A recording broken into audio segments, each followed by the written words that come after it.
Welcome to the Salmon Runs YouTube. Enjoy the video. You will start by preventing new data from flowing into iCloud.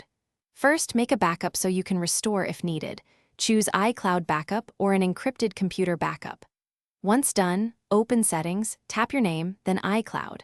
Turn off photos, contacts, and calendar syncing. Use the toggles.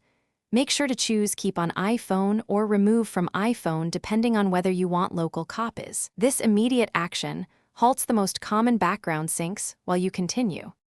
Next, dive into app level and device sync. In Settings, disable background app refresh globally or for apps that sync frequently.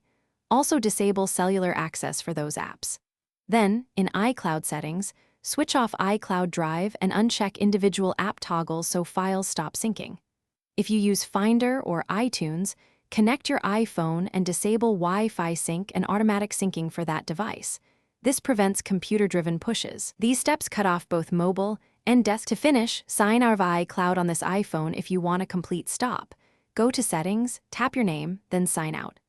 After signing out, restart the phone and verify settings shows no active sync toggles and that storage reflects local-only files. If you prefer not to sign out, double-check each app and service one last time.